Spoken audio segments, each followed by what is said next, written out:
Have you ever felt like you were hiding, not just from the world, but from yourself?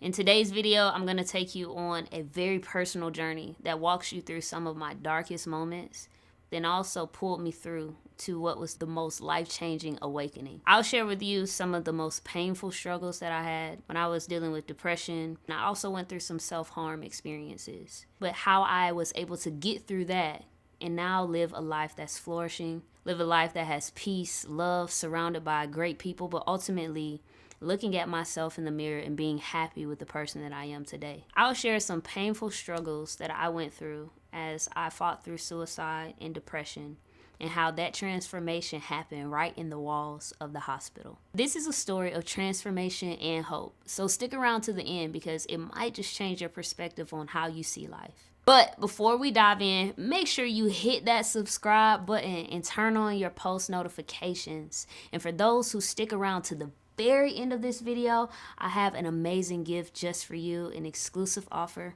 So let's tap in. So for 20 years of my life, I struggled with hating myself. I struggled with not knowing who I was, one, but then also just not really feeling comfortable in my skin. And maybe some of y'all can relate. Like, you get to a point where you're trying to be everything for everybody else so that you can feel liked by others, thinking maybe that if everybody else liked you, that you would one day like yourself. Well, for me, I remember just feeling like I didn't fit in anywhere. No matter how much makeup I put on, no matter how many cool outfits I had, it just never felt like it was enough. And so I found myself in a place of constantly striving, feeling like I needed to be perfect in order to be enough. And y'all already know, perfectionism is a myth. Being perfect does not exist. And there's beauty in your imperfections. And so as I'm on this journey, I'm struggling with truly looking in the mirror and being okay with who I was. And not to mention, when you have the wrong people around you that are not speaking life into you, they will remind you of the negative things that you already believe about yourself. So the people in my life were reminding me about how I wasn't enough, how I wasn't cute. I felt like I had the biggest lips in the world, and they would remind me of that instead of encouraging me of my beauty, right? And I think I looked so much for other people to validate me. I wanted to find that external validation instead of learning how to build it inward. And so that pulled me to a place of deep, deep depression and despair. Because when you're trying to be everything for everybody else, what does that leave you on? Empty. It leaves you hopeless. It leaves you feeling alone. Because the truth is, nobody really can see the real you because you don't even know the real you. And that's exactly how I felt. And so my turning point was doing this for 20 years and being in such a dark space. I just said enough. I was done. I was tired of striving, tired of trying to be the perfect Erica, the one that everybody looked up to just to feel loved. I was tired of working for love. My core beliefs that I believed about myself was that I wasn't worthy of love, but ultimately that something was fundamentally wrong with me. Meaning, as soon as I stepped on this earth, for some reason in my mind, I felt like there was an issue with how I was created. And that perpetual negative thinking, the lie that I believed about myself, sent me on a downward spiral to the point where I wanted to end my own life. And that's where I found myself in the hospital, fighting for my life at the same time of wanting to end my life. And that was such a complex place to be in because in one notion, my physical body is saying, hey, I want to survive. I want to live. But my emotions, my mind, my will was saying, I'm done. I've had enough. But guess what? The beautiful part is that my physical body prevailed.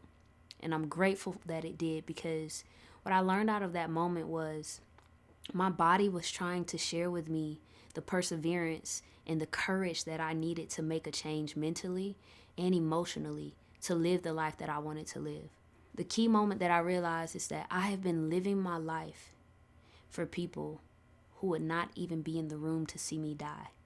Because during that time it was COVID, and so I was alone in these four walls. It was cold, about 4 a.m. in the morning. And I remember thinking to myself, something has to change. And from that moment, I died in that hospital, and I chose to live another life. And since then, I've been embracing my journey. I've been learning what it means to truly love myself. Been going on this healing journey of becoming self-aware about the Erica that is the most authentic, most vulnerable parts of me. Tapping into my inner child, tapping into those spaces where I've neglected and I've overlooked and I've silenced my voice in order to amplify other people's voices and opinions. As I've been on this healing journey, I realized that, man, it's not easy. The struggle is real, but it's necessary. And so here are a few tips for you if you find yourself in that same space where maybe you're on that side where you're questioning whether you can go on. Or maybe you're that person that's like, I've been on this journey, but I just don't know what to do to really live in my authentic truth. Here are a few steps that will immaculately change your life and propel you into the future that you've always wanted to live. The first step is becoming self-aware, acknowledging that you are not in the place that you want to be, right? That's the first step. Oftentimes we get stuck in that step of realizing, hey, something has to change. But oftentimes we don't follow through with step number 2, it's execution, meaning come up with a wellness plan for yourself. If you can identify or know like, okay, I'm struggling with depression, right? That's that self-awareness phase. I identify I'm oftentimes sad, right? The next question to ask is why. And the why is a part of your action plan, which is step 2. Your action plan is asking yourself why. Figuring out what's going on, what happened in my past, or what's going on in my environment right now that's causing me to feel these feelings of sadness, these feelings of despair, these feelings of loneliness. Because oftentimes these feelings of depression, anxiety, they're indicators that something in your life needs attention. And oftentimes what we do is we scroll on TikTok. We scroll on our phones and we distract ourselves versus going in, getting alone, spending some time in quiet, and just asking ourselves, hey, how are you feeling today? What happened today to make you feel sad? What are you afraid of? And as you begin to journal the whys, then that helps you to understand the how, right? And so maybe you don't know why you're going through what you're going through, but maybe you don't know how to do it. And that's where community comes in. Community, meaning having the right resources around you that can help you heal. So that could look like therapeutic spaces or a therapist, or some people go to religious organizations or churches. But whatever spiritual, emotional, physical, and even sometimes emotional communities that will help you flourish. When we think about communities, it's a group of people that you can come together with who are going in the same direction that you are, who are like-minded. And so when I'm thinking about how can I heal, what tools do I need? Maybe I need a therapist. Maybe I need therapeutic spaces or a religious community, a spiritual community, or some type of group that I can be involved with that will allow me to be the most authentic version of myself, a space where I feel safe, a space where I feel seen, and a space where I feel heard, and even a space that will challenge me to grow. The community part is the biggest part of how we can heal. And it might not necessarily look like what you think it is, right? Sometimes we question, have you ever heard that expression, you need to do the work alone before you can get into community? Well, I'm an advocate that believes that community oftentimes allows us to see ourselves. And so sometimes when you're as low as I was, being able to see yourself is pretty hard.